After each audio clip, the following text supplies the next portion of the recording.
الله وكفى وسلام على حبيبه المصطفى أما بعد فأعوذ بالله من الشيطان الرجيم بسم الله الرحمن الرحيم إن الله وملائكته يصلون على النبي يا أيها الذين آمنوا صلوا عليه وسلموا تسليما اللهم صل على سيدنا محمد معدن الجود والكرم وآله وأصحابه الكرام وابنه الكريم وبارك وسلم صلاة دائمة سرمدا أبدا بحمدہ تعالی و بکرم مصطفیٰ صلی اللہ تعالی علیہ وسلم۔ آج کی اس شب میں قرآن عظیم کے 16 پارے مکمل ہو چکے ہیں، جس میں سورہ مریم اور سورہ طٰہٰ کی تلاوت مکمل ہوئی ہے، اور سورہ کہف کا بقیہ حصہ جو کل باقی رہ گیا تھا۔ اللہ کریم بقیہ قرآن عظیم کو صحیح تجوید سے پڑھنے اور آپ سب کو صحیح سماعت کرنے کی توفیق عطا فرمائے۔ سورہ مریم یہ ایک ہی سورہ ایسی ہے جو کسی خاتون کے نام سے آئی ہے۔ پورے قرآن پاک میں حضرت مریم سلام اللہ علیہا رضی اللہ عنہا کا تذکرہ کثرت سے آیا ہے۔ دنیا کی سب سے پاکیزہ خواتین میں سے ان کا شمار ہے۔ حضرت بی بی مریم کی ولادت کا واقعہ میں تیسرے پارے کی تفسیر میں سورہ آل عمران میں عرض کیا تھا کہ ان کے ماں باپ نے منت کی تھی، ان کے حضرت بی بی مریم کی ماں حنا اور ان کے والد عمران، انہوں نے منت کی تھی کہ اگر بیٹا ہوگا تو بیت المقدس میں وقف کریں گے۔ پھر وہ بیٹی پیدا ہوئی، پھر بھی انہوں نے بیت المقدس میں وقف کیا، اور جب حضرت بی بی مریم کچھ جوان ہوئیں تو ایسا ہوا کہ اللہ کریم کے حکم سے جبرائیل امین علیہ السلام آئے اور آ کر کے ان سے کہا کہ میں تمہیں ایک بیٹا دینے کے لیے آیا ہوں۔ تو حضرت بی بی مریم گھبرائیں، کہا انی اعوذ بالرحمن منک ان کنت تقیا، اگر تو نیک آدمی ہے تو دور ہو جا، میں اللہ کی پناہ مانگتی ہوں تجھ سے، مجھے آج تک کوئی مرد نے چھوا تک نہیں ہے۔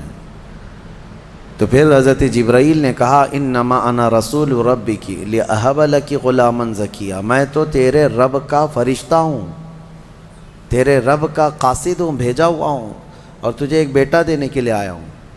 بی بی مریم نے پوچھا، قالت انا یکون لی غلام ولم یمسسنی بشر ولم اک بغیا، مجھے بیٹا کیسے ہو سکتا ہے، مجھے آج تک کسی مرد نے چھوا نہیں اور نہ ہی میں بدکار عورت ہوں، مجھے کیسے بیٹا ہوگا؟ قال کذالک، جبرائیل امین نے کہا ایسے ہی اللہ چاہتا ہے۔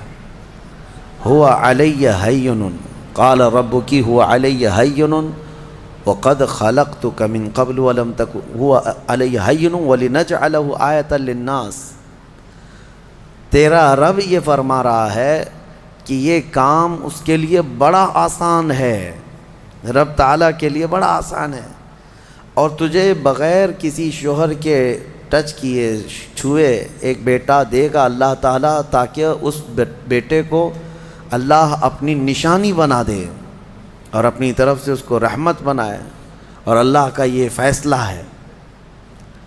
یہ بات چیت ہو رہی کس کے درمیان؟ حضرت بی بی مریم اور حضرت جبرائیل علیہ السلام۔ جبرائیل علیہ السلام اللہ کے فرشتے ہیں، فرشتوں کے اندر یہ بات پہلے سے آپ کو یاد رہے، نہ وہ فرشتے مرد ہیں نہ عورت ہیں، نہ ان کے اندر انسانی فطرت کے تقاضے جو ہوتے ہیں، شہوتیں، وہ بالکل نہیں ہوتی۔ فرشتہ گناہ کرنا تو دور کی بات، گناہ کے متعلق سوچ بھی نہیں سکتا، اللہ نے وہ چیز ہی فرشتے کے اندر نہیں رکھی۔ فرشتوں کے اندر شہوت کا مادہ ہے ہی نہیں، خواہشات نفسانیہ بالکل نہیں، نفس ان کے اندر نہیں ہے۔ جبرائیل امین علیہ السلام جب ان کا اور حضرت بی بی مریم کا جو ایک کنورسیشن ہے، اس کو قرآن پاک میں بیان فرمایا رب تعالیٰ نے۔ اب اس کے بعد اچانک ہوا یہ فحملتہ فانتبذت بہ مکانا قصیا، اچانک بی بی مریم حضرت جبرائیل امین کے پھونک مارنے سے حاملہ ہو گئی۔ صرف انہوں نے پھونک مارا، کون؟ جبرائیل امین علیہ السلام، پھونک مارا تو حضرت بی بی مریم کیا ہوئیں؟ حاملہ ہو گئی، اور جیسی وہ حاملہ ہوئیں تو ان کو خوف ہوا کہ اب قوم کیا کہے گی، تو وہ ایک آبادی سے بہت دور چلی گئیں، جہاں کوئی نہ دیکھتا ہو، اور وہ ایک گھنی باغیچے کے جو کھجوروں کے درخت وہاں پر تھے، اس باغیچے میں چلی گئیں۔ یہ ایسا نہیں ہے کہ یہ حمل 9 مہینے کا تھا، بلکہ یوں حمل ہوا اور پھر بچے کی ولادت بھی، زیادہ دن تک کا یہ حمل نہیں تھا۔ بہرحال جب حضرت بی بی مریم بچے کی ولادت کے آثار نظر آنے لگ گئے، قریب ایک باغیچے میں گئیں۔ وہاں کا تذکرہ بھی رب تعالیٰ فرماتا ہے فَأَجَاءَهَا الْمَخَاضُ إِلَى جِذْعِ النَّخْلَةِ، ایک کھجور کے درخت کی جڑ کو پکڑ کر کے وہ بیٹھی رہیں، اور پھر اس کے نیچے سے وہاں سے آواز دینے لگی اپنے رب کو کہ مولا میری حفاظت فرما۔ اور درد ایسا ہوتا ہے ولادت کے وقت کا، اس وقت کے الفاظ حضرت بی بی مریم کے قرآن فرما رہا ہے، وہ کہہ رہی تھی کنت نسیا منسیا، یہ درد سے پہلے میں مر گئی ہوتی، بھلا دی گئی ہوتی، کاش میں ان تمام چیزوں میں نہ ہوتی۔ عورت جو ہے اس درد کے وقت بہت ہی زیادہ فرسٹریٹ ہوتی ہے، بہت تکلیف دہ ہوتی ہے، تکلیف زدہ ہوتی ہے، اس قدر کہ موت کے وقت ہونے والی تکلیف سے تھوڑی سی کم تکلیف بچے کی ولادت کے وقت ہوتی ہے۔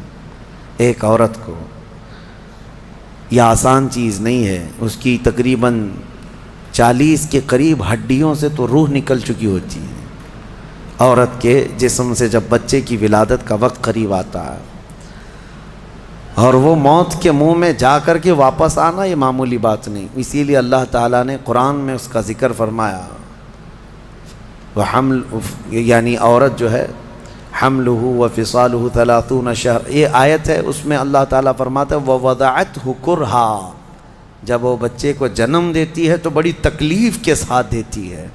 حضرت بی بی مریم کا بھی جب وہ وقت آیا تو وہ درخت کی جڑ کو پکڑ کر کے آواز دینے لگیں کاش میں اس درد سے پہلے ختم ہو چکی ہوتی، بھلا دی گئی ہوتی۔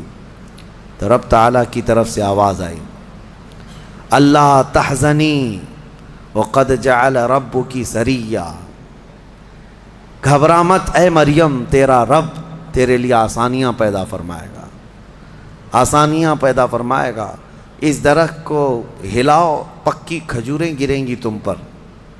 حضرت اللہ کی طرف سے حضرت بی بی مریم کو جو پیغامات آ رہے تھے یہ کیا تھے، یہاں پر بھی میں بتا دوں۔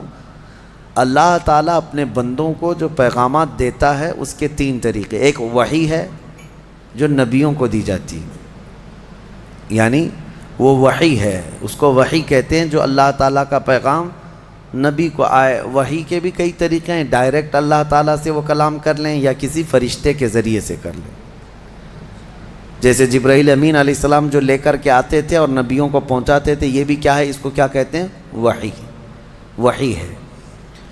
اور اللہ کے ولیوں کو جو پیغامات اللہ کی طرف سے ملتے ہیں، اس میں فرشتہ تو نہیں آتا، لیکن اللہ تعالیٰ ان کو کچھ باتوں کی ہدایت دل میں ڈالتا ہے یا ان کے ذہن میں، دماغ میں وہ چیزیں اچانک اترتی ہیں، اس کو کہتے ہیں الہام۔ یہ وحی نہیں ہے، یہ کیا ہے، الہام۔ اور عام مومنین کے دلوں میں بھی اللہ ہدایت ڈالتا ہے، آپ کو خود بھی کچھ چیزیں سمجھ میں آ جاتی ہیں، یہ صحیح ہے، یہ غلط ہے، یہ اللہ کی طرف سے دی ہوئی ہدایت ہے، اس کو القاء کہتے ہیں۔ ہے اللہ کی دی ہوئی ہدایت، لیکن اگر وہ نبی کو ہو تو وحی ہے، ولی کو ہو تو الہام ہے، عام مومنین کو ہو تو القاء ہے۔ اور کچھ کافروں کو بھی ہوتی ہے، کافروں کو جو چیزیں معلوم ہوتی ہیں اس کو استدراج کہتے ہیں، یعنی وہ بھی کچھ چیزیں معلوم کر لیتا ہے۔ بہرحال یہ ایک الگ بحث ہے۔ حضرت بی بی مریم کو یہ الہام اللہ کی طرف سے تھا۔ اللہ تبارک و تعالیٰ نے ان کو فرمایا کہ درخت کی یہ جڑ کو ہلاؤ، پکی کھجوریں گریں گی۔ کھجوریں گریں تو اللہ کا حکم ہوا فکلی وشربی وقری عینا، کھاؤ پیو اور اپنی آنکھیں ٹھنڈی کرو۔ درد زہ اس کو کہتے ہیں، بچے کی ولادت کے وقت ہونے والا درد۔ قرآن کے اعتبار سے اس درد کے وقت عورت کو کھجور کھانا چاہیے، کھجور سے افاقہ ہوگا، کیونکہ قرآن میں اللہ نے بی بی مریم کو یہ عطا فرمایا۔ وہ کھجوریں کھائیں اور اس کے بعد اب جو حکم تھا اللہ کا وہ کیا تھا، فَإِمَّا تَرَيِنَّ مِنَ الْبَشَرِ أَحَدًا فقولی انی نذرت للرحمن صوما، اگر کوئی آدمی تجھے نظر آ گیا بچہ ہونے کے بعد، بچے کو دیکھ کر کے کوئی بھی اگر تم کو نظر آیا تو بات مت کرنا کسی سے۔ اس وقت چپ کا روزہ ہوتا تھا، یعنی خاموشی کا روزہ، ہماری شریعت میں نہیں ہے لیکن پہلے کی شریعت میں چپ رہنے کا روزہ بھی ہوتا تھا، یعنی وہ جو ٹائم ہے اتنے ٹائم تک کسی سے بات نہیں کریں گے، یہ ہونا چاہیے، لیکن ہماری شریعت میں نہیں ہے۔ کاش یہ روزہ عورتوں پر ہو جاتا، بہت سارے لوگ محفوظ ہو جاتے ہیں۔ خیر، حضرت بی بی مریم کو کہا گیا کہ چپ کا روزہ رکھنا، اور کوئی بھی اگر بات کرے تو اشارہ کرنا اپنے بیٹے کی طرف کہ اس سے بات کرو، میں آج چپ کا روزہ ہوں، یعنی وہ اشارہ لوگ سمجھ جاتے تھے کہ روزہ ہے۔ تو حضرت بی بی مریم وہاں جب پہنچی تو درد ذہ کے بعد حضرت عیسیٰ علیہ السلام پیدا ہو گئے۔ وہ ایک پتھر پر جلوہ بار ہوئے، اور جیسے ہی پیدا ہوئے حضرت عیسیٰ علیہ السلام وہ پاک صاف تھے، کوئی دایا نہیں، کوئی نرس نہیں، کوئی نرسنگ ہوم نہیں، یہ اللہ تعالیٰ کی قدرت تھی۔ ایک صحیح سلامت بیٹا، اور وہ بھی اللہ کی نشانی بنانی تھی بغیر باپ کے۔ حضرت عیسیٰ علیہ السلام پیدا ہوئے اور حضرت بی بی مریم اپنے بیٹے کو اٹھائیں اور لے کر کے چل پڑیں ایک ہی دن میں، جس کو کہتے ہیں زچہ عورت، یعنی جس کا بچہ ہوا ہوتا ہے وہ عورت کمزور ہو جاتی ہے، لیکن حضرت بی بی مریم اپنے بیٹے کو اٹھائیں اور چل پڑیں۔ جیسے ہی وہ بستی کی طرف آنے لگی، ان کی گود میں بچہ تھا، لوگوں کی نظر پڑ گئی، کوئی ادھر ادھر چیمی گوئیاں شروع ہو گئیں، باتیں کانا پوسی، لوگ جمع ہوئے اور پوچھنے لگے، یا اخت ہارون ما کان ابوک امرأ سوء وما کانت امک بغیہ، اے مریم تو تو بڑی پاک خاتون ہے، اخت ہارون کہا جاتا تھا پاک عورت کو، تو بالکل ہارون کی بہن کی طرح ہے، تو نے یہ کیسے کر لیا؟ نہ تیرا باپ بدماش تھا، نہ تیری ماں بری تھی، یہ کہاں سے آ گیا تیرے اندر بچہ؟ فاشارت الیہ، بی بی مریم نے اپنے بیٹے کی طرف اشارہ کیا، اس سے بات کرو، میں آج چپ کا روزہ ہوں۔ لوگوں نے کہا، قالوا کیف نکلم من کان فی المہد صبیا، ہم اس سے کیسے بات کریں جو گود میں بیٹھا ہوا ہے؟ گود کے بچے سے بات کریں گے؟ تو اشارہ اس طرف کر رہی ہے۔ تو لوگ ابھی یہ بات چیت کر ہی رہے تھے، گود میں سے ہی حضرت عیسیٰ علیہ السلام بول پڑے، قال انی عبد اللہ آتانی الکتاب وجعلنی نبیا وجعلنی مبارکا اینما کنت واوصانی بالصلاة والزکاة ما دمت حیا وبرا بوالدتی ولم یجعلنی جبارا شقیا والسلام علی یوم ولدت ویوم اموت ویوم ابعث حیا۔ یہاں تک کا کلمہ عیسیٰ علیہ السلام نے گود میں ہی کیا۔ کیا کہتے ہیں؟ اے لوگوں، میں اللہ کا بندہ ہوں، انی عبداللہ، میں اللہ کا بندہ ہوں، اور اس نے مجھے نبی بنا کر بھیجا ہے۔ حضرت عیسیٰ علیہ السلام کو گود میں ہی نبوت ملی ہے، گود میں نبوت ملی ہے، اس نے مجھے نبی بنا کر بھیجا ہے، صرف نبی نہیں، وجعلنی مبارکہ، اور مجھے برکت والا بنا کر بھیجا ہے، اور پھر مجھے اللہ نے یہ حکم دیا ہے میں جہاں کہیں پر بھی رہوں نماز قائم کروں، زکوٰۃ دیتا رہوں، جب تک میں زندہ رہوں نماز قائم کرتا رہوں اور زکوٰۃ دیتا رہوں، ان کی امت کی اور ان کی شریعت کی جو نماز رہی۔ اور پھر اللہ نے مجھے حکم دیا ہے کہ میں میری ماں کا فرما بردار رہوں اور اس کا نافرمان نہ رہوں۔ اور پھر آخری والا جملہ تو بہت امپورٹنٹ ہے ہم سنیوں کے لیے، جو عیسیٰ علیہ السلام نے کیا۔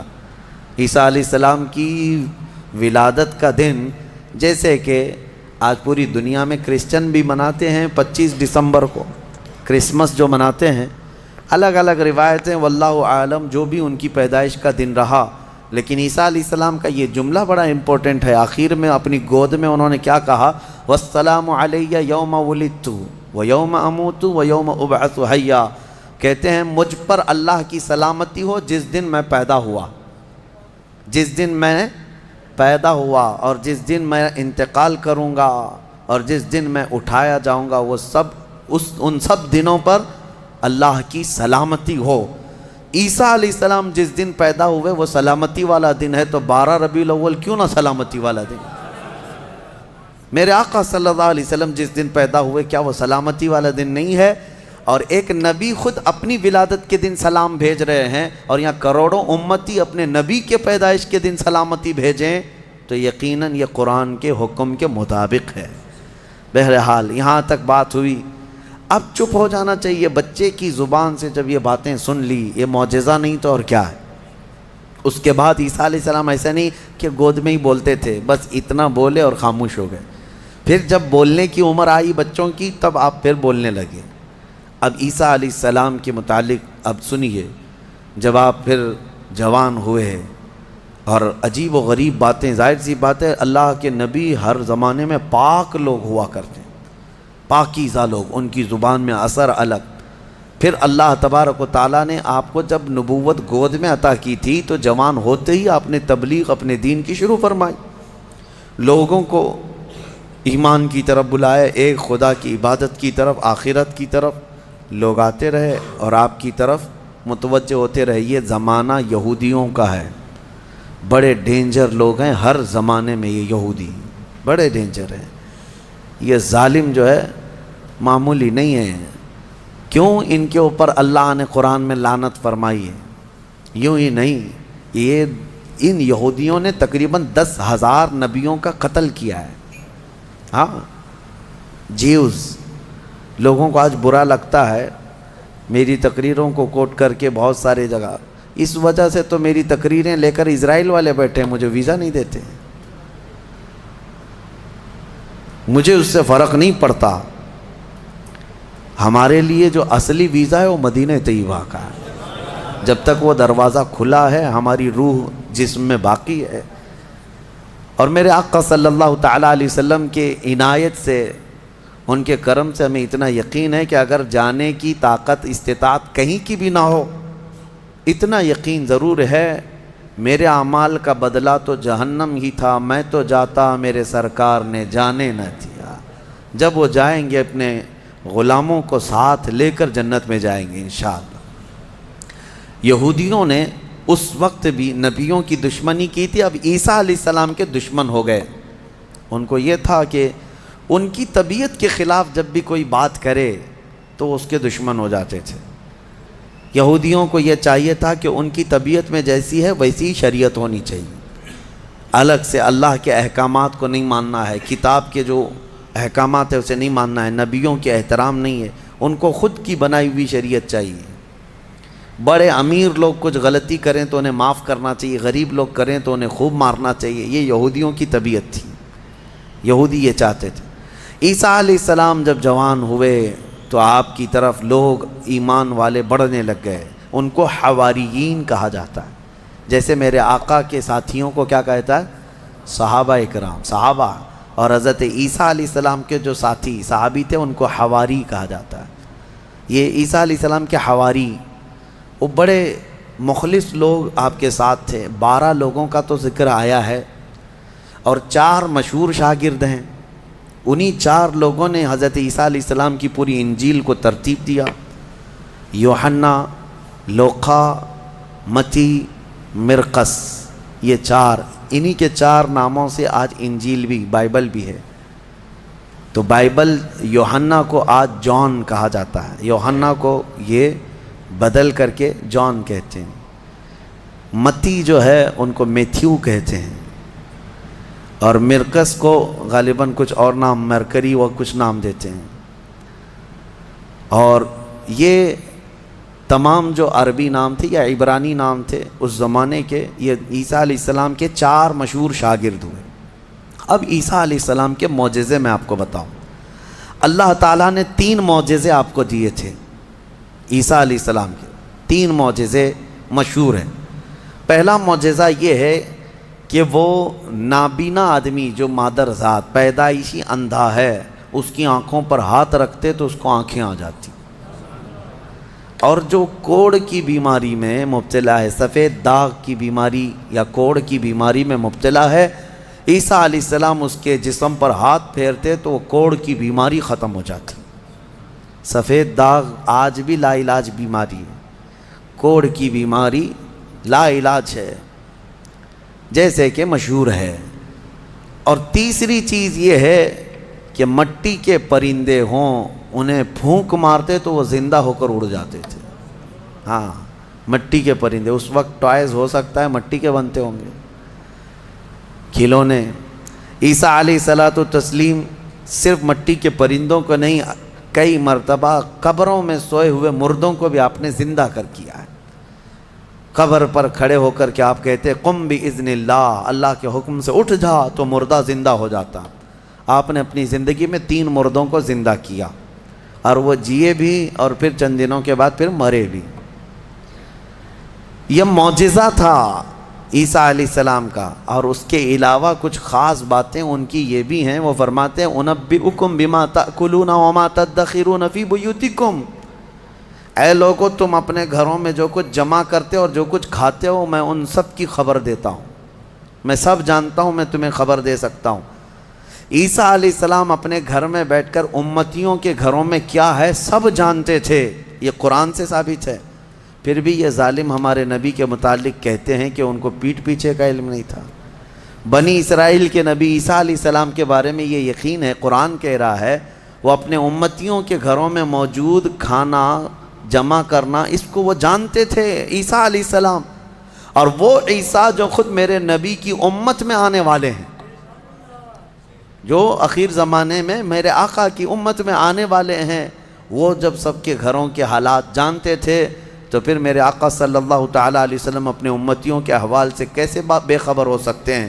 الحمدللہ بریلویوں کا یہی کہنا ہے، اور اعلیٰ حضرت فاضل بریلوی رحمۃ اللہ علیہ کا یہ احسان ہے کہ آپ نے صحیح سمت میں جو صحابہ کا عقیدہ تھا وہی عقیدہ ہمیں عطا کیا ہے۔ ہم یہاں سے پکاریں، وہ وہاں سے سنیں۔ مصطفیٰ کی سماعت پہ لاکھوں سلام، اور کوئی غیب کیا تم سے نہاں ہو بھلا، جب نہ خدا ہی چھپا تم پہ کروڑوں درود۔ حضور پاک صلی اللہ تعالیٰ علیہ وسلم کی نظروں میں اللہ نے سب چیزوں کو عیاں کر دیا۔ اب اس کے بعد ہوا کیا؟ یہ یہودی ظالم عیسیٰ علیہ السلام کے دشمن ہو گئے، کیونکہ آپ کا دین پھیلتا جا رہا تھا، عیسائی بڑھتے جا رہے تھے۔ عیسائیوں کی جب تعداد بڑھ گئی تو یہودیوں کو خطرہ ہونے لگ گیا کہ یہ اب پوری کی پوری حکومت ان کے ہاتھ میں چلی جائے گی، جو برسوں سے ہم لے کر چل رہے ہیں۔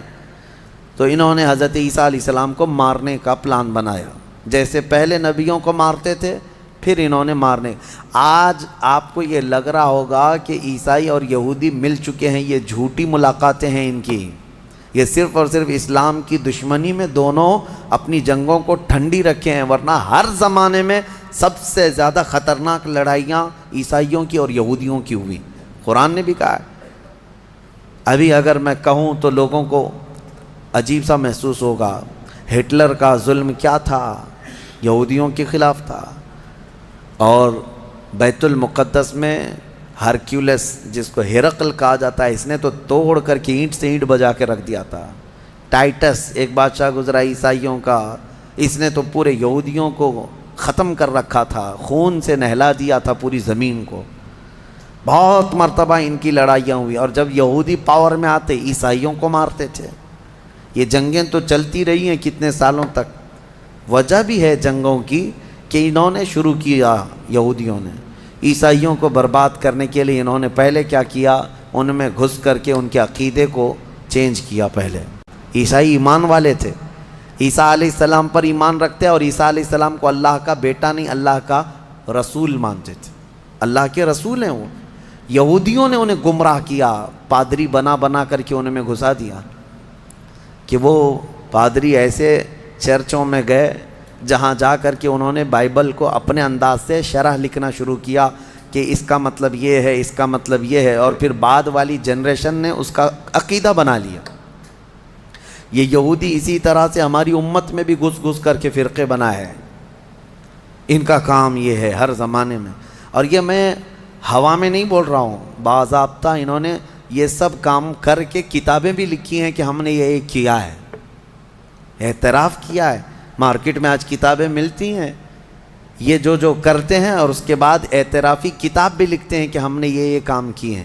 بہرحال عیسیٰ علیہ السلام کو قتل کرنے کا منصوبہ بنایا اور ان کے گھر کے اطراف جمع ہو گئے۔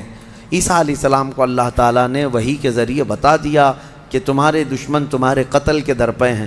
عیسیٰ علیہ السلام اپنے حواریین سے رات میں ملاقات کرتے ہیں، ان کو دین کے ساری باتیں پیش کرتے ہیں، اور جو انجیل تھی جس کو یہ بائبل کہتے ہیں وہ سب اپنے شاگردوں میں تقسیم کر دیا، اور سب کو الگ الگ جگہ جانے کا حکم دیا کہ تم فلاں جگہ چلے جاؤ، تم فلاں جگہ چلے جاؤ، تم فلاں جگہ چلے جاؤ۔ اور پھر سب کو یہ اپنی آخری وصیت میں کہا میں اللہ کے حضور جا رہا ہوں۔ یہ ان کے آخری پیغامات تھے اپنے شاگردوں کو، اپنے صحابہ کو، اپنے حواریین کو کہا۔ ان کے حواریین سب چلے گئے، عیسیٰ علیہ السلام اکیلے تھے گھر میں۔ اب یہودیوں نے ان کے گھر کا گھیراؤ کر لیا۔ یہ قرآن سے جو بات ثابت ہے وہ میں بتا رہا ہوں، یہ آج تک عیسائیوں کو بھی ان کی کتابوں میں نہیں ملی بات، ان کو اس چیز کا علم نہیں ہے، لیکن قرآن میں ہے۔ کیونکہ عیسیٰ علیہ السلام گھر میں تھے، اس کے بعد عیسائیوں کو کہاں سے پتہ چلے گا کیا ہوا تھا؟ عیسیٰ علیہ السلام کے جو حواریین تھے وہ بھی دور چلے گئے تھے، گھر میں کیا ہوا کسی کو نہیں معلوم۔ ہوا یہ کہ یہودی قتل کرنے کے لیے آئے اور اپنے ایک بندے کو، اپنے ایک قاصد کو گھر میں بھیجا، جاؤ دیکھو عیسیٰ ہیں کہ نہیں۔ وہ اندر آیا دیکھنے کے لیے، عیسیٰ علیہ السلام تلاوت میں مشغول تھے۔ اسی وقت قرآن میں اللہ فرماتا ہے ہم نے عیسیٰ علیہ السلام کو اللہ نے آسمانوں پر اٹھا لیا۔ عیسیٰ علیہ السلام کو آسمانوں پر اٹھا لیا گیا، اور جو اندر آیا تھا اس کو عیسیٰ علیہ السلام کی شکل دے دیا اللہ نے، اور وہ بھی پوری شکل نہیں، آدھی شکل، اوپر سے وہ عیسیٰ علیہ السلام کی شباہت کا دکھتا تھا۔ وہ اندر ڈھونڈ ہی رہا ہے، بہت لمبا ٹائم ہو گیا۔ یہودیوں نے دیکھا ہمارا بندہ اندر گیا ابھی تک آیا نہیں۔ بہت دیر انتظار کرنے کے بعد جب وہ نہیں آیا باہر، تو سارے یہودی تلوار سوتے خود ہی گھس گئے اندر، گھر کے اندر، اور جا کر کے دیکھا تو یہ شخص کھڑا تھا، عیسیٰ علیہ السلام کی شکل تھا۔ پکڑ کر کے لائے اسی کو کہ عیسیٰ مل گیا، عیسیٰ مل گیا۔ وہ جوش میں تھے، لا کر کے سولی پر چڑھا دیا اپنے ہی بندے کو، اس کو سولی پر، سلیب پر چڑھا دیا اور قتل کر دیا۔ وہ پھانسی پر بیچارہ چڑھ گیا۔ اس کے بعد ان کی دماغ میں یہ بات آئی، اب کھوپڑی کھلی کہ ہمارا بندہ کہاں گیا، جس کو ہم نے گھر میں چیک کرنے کے لیے بھیجا تھا وہ کہاں گیا؟ تو بعض لوگوں نے پیر یعنی ناف سے لے کے نیچے تک کا حصہ دیکھ کر کے کہا یہ تو ہمارا بندہ دکھتا ہے، ہمارا آدمی دکھتا ہے جس کو ہم نے اندر بھیجا تھا، اس لیے کہ اس کے نیچے کا حصہ جو ہے ہمارا وہ جو شخص تھا اس سے ملتا جلتا ہے۔ تو پھر وہ کہنے لگے یہ اگر ہمارا یہ آدمی ہے تو پھر عیسیٰ کہاں گئے؟ وہ کہاں ہیں؟ گھر کے اندر سے کہاں چلے گئے؟ ہم نے تو گھر کا گھیراؤ کیا تھا۔ وہ اسی شک میں پاگل ہوتے رہے بیچارے، یہ اگر عیسیٰ ہے تو ہمارا شخص کہاں ہے، اگر یہ ہمارا شخص ہے تو عیسیٰ کہاں ہے؟ اور زبردستی کسی کو پھانسی دے دیا، پھانسی پر چڑھایا اور اعلان بھی کر دیا سب کو کہ ہم نے عیسیٰ علیہ السلام کو پھانسی دے دیا۔ بیچارے یہ عیسائی نادان لوگ یہودیوں کی بات پر مان بھی گئے کہ ہاں ہمارے عیسیٰ جو ہے صلیب پر چڑھ گئے، صلیب پر چڑھ گئے۔ حالانکہ عیسیٰ علیہ السلام صلیب پر نہیں چڑھے۔ ہمارا عقیدہ یہ ہے کہ عیسیٰ علیہ السلام زندہ ہیں اور ان کو آسمانوں پر اٹھایا گیا ہے اور وہ آئیں گے واپس۔ اب یہاں بات یہ ہے کہ عیسائی سارے بھی جو ہے صلیب کے قائل نہیں تھے، یہ تو بہت زمانے کے بعد یہ سب آیا، یہ جو صلیب کا جو نشان ہے پلس کا جو نشان ہے، یہ نشان جو ہے بہت دنوں کے بعد ان کا آیا اور اس پر پھر وہ لٹکا بھی دیتے ہیں۔ عیسائیوں میں بھی الگ الگ فرقے ہوئے، آرتھوڈکس ہے، کیتھولک ہے، اور پھر کئی فرقے ایسے ہیں جن میں پرانے زمانے کے عقائد پر وہ لوگ قائم رہے کہ اللہ کے وہ نبی ہیں، بیٹا نہیں ہیں۔ بہرحال ان میں فرقے پیدا کرنے والے یہودی ہیں۔ اب میں یہاں پر ایک بات کہہ کر اپنی گفتگو کو سمیٹتا ہوں کہ یہ واقعہ ہو کر 550 سال گزر گئے تھے، عیسائی یہودی لڑتے تھے، مرتے تھے۔ 570 سال گزر گئے عیسیٰ علیہ السلام کے آسمانوں پر اٹھائے جانے کے بعد، تب مکہ مکرمہ میں محمد الرسول اللہ تشریف لائے، میرے آقا تشریف لائے، اور پھر جب آپ نے نبوت کا اعلان فرمایا اور قرآن اترنے لگا تو اللہ نے قرآن کی آیتوں میں 550 سال سے جو مسئلہ لٹیگیشن کا شکار تھا، کیوں سمجھ لیں جو پراپرٹی کسی کے حل میں نہیں ہوتی ہے، اس طرح کا مسئلہ تھا، کہ کوئی حل نہیں کر پاتا کہ آخر ہوا کیا تھا۔ یہ اسلام کا احسان ہے یہ عیسائیوں پر بھی کہ قرآن نے بتایا کہ عیسیٰ علیہ السلام صلیب پر نہیں گئے بلکہ آسمانوں پر اٹھائے گئے۔ اور دوسری بات، عیسائیوں پر ایک بڑا احسان قرآن کا یہ بھی ہے کہ یہودی ہمیشہ بی بی مریم کو گالیاں دیتے رہے، یہودی ہمیشہ الزام لگاتے رہے کہ مریم کے ہاں بغیر باپ کے بیٹا پیدا ہو گیا، غلط عورت تھی، نعوذ باللہ معاذ اللہ۔ یہودی گالیاں دیتے رہے اور عیسائی صفائی دیتے رہے، لیکن یہ احسان ہے قرآن کا ان پر بھی کہ بی بی مریم کے ساتھ کیا ہوا تھا، یہ پوری تفصیل اللہ نے قرآن میں بتائی۔ عیسائیوں کو تو یہ چاہیے کہ قرآن کا احسان ہمیشہ ماننا چاہیے۔ بی بی مریم کی طہارت قرآن نے بتائی ہے۔ بہرحال لوگوں کو ایسا لگتا ہوگا کہ ہم ایک دوسرے کے دھرم کے خلاف ہوتے ہیں۔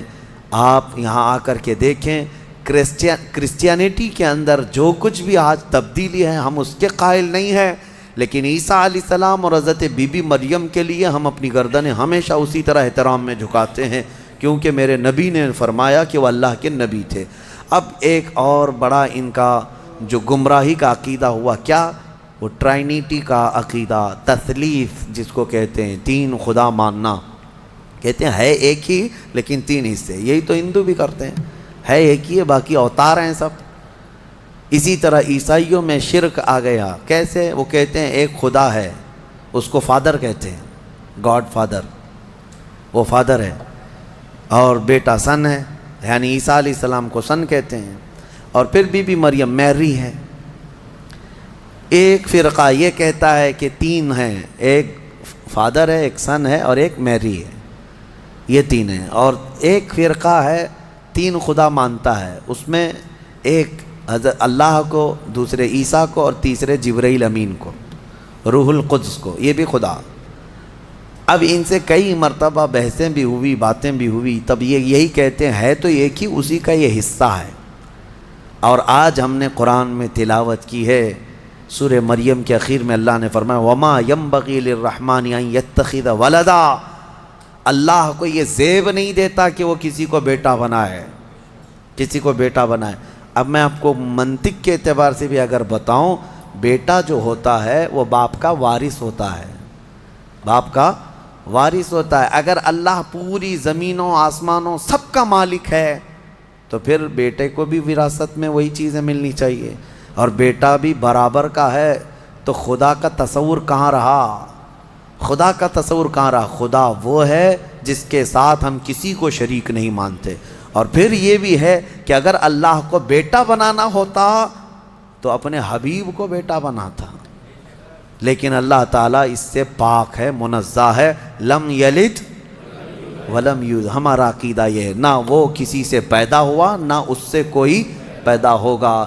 انہیں اس عقیدے سے باز آنا چاہیے۔ لیکن ایک خوشخبری ہے کہ دنیا میں جتنے عیسائی ہیں، کرسچین ہیں، یہ چاہے مانے نہ مانے، عیسیٰ علیہ السلام جب دنیا میں آئیں گے تو روایات میں یہ ملتا ہے کہ وہ سب کے سب پھر ایمان لائیں گے انشاءاللہ، اور پھر ہر پرچم جو گھر سے لہرائے گا، جواب میں ہر جگہ گھر سے یہی آواز آئے گی لبیک یا وآخر دعوانا ان الحمدللہ رب